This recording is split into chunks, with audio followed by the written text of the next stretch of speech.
పెద్ద ఎత్తున మన పైన భారాలు మోపి కార్మిక, కర్షక, వ్యవసాయ కార్మిక, మహిళల, యువకుల, విద్యార్థుల పైన ఉక్కు పాదం మోపుతున్న పరిస్థితి మనం చూస్తా ఉన్నాం.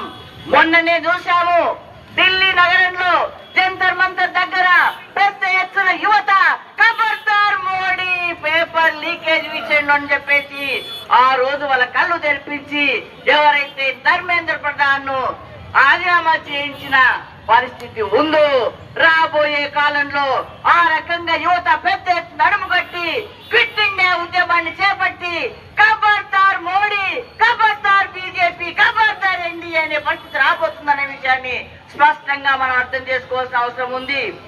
అమెరికా స్వేచ్ఛ వాణిజ్య ఒప్పందాలు ఎవరి కోసం చేసుకున్నావు? ఇక్కడ రైతులను కుదేలు చేయడానికా, కార్మికులను బానిసగా చేయడానికా? ఎందుకు ఒప్పందాలు చేసుకున్నామని మేము ప్రశ్నిస్తా ఉన్నాము. ట్రంప్ గెలిపించాడా? భారతదేశంలో ఉన్న ప్రజలను గెలిపించారా మోదీజీ అని మేము ప్రశ్నిస్తా ఉన్నాము.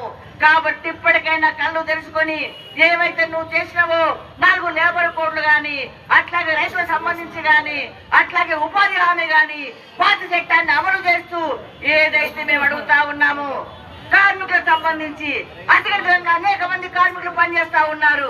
31 జీతం ఇవ్వలే వాడిని చేత కదా ఒక మాట్లాడుతుంటావే, మన్ కీ బాత్ అంటుంటావు, బేటీ బచావో పడావో అంటుంటావు, రకరకాలు మాట్లాడుతుంటావే. కనీసము పొద్దున్న లేస్తే రెక్కలు ముక్కలు చేసుకుని సాయంకాలం పనిచేసే కార్మికులకు 31,000 ఇవ్వలేవా అని చెప్పేసి మేము ప్రశ్నిస్తా ఉన్నాము. అదే పార్లమెంట్ లో ఉన్న వాళ్ళు కోట్లు గడించిన వాళ్ళకు మాత్రం లక్షల రూపాయల జీతాలు ఇస్తున్నారే. పొద్దున్న లేస్తే పని చేస్తే వాళ్ళు పని చేయకుంటే మీ ప్రభుత్వాలు నడుస్తాయా కింద గాని పైన గాని అని చెప్పేసి మేము ప్రశ్నిస్తా ఉన్నాము.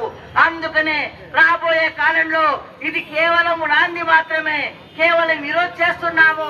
రాబోయే కాలంలో ఏదైతే గత కాలంలో బ్రిటిష్ పాలకులు చేశారో అట్లాగే ఎన్డీఏకు, మోడీకి కాపాడతారని క్విట్ ఇండియా ఉద్యమం చేపడతాము.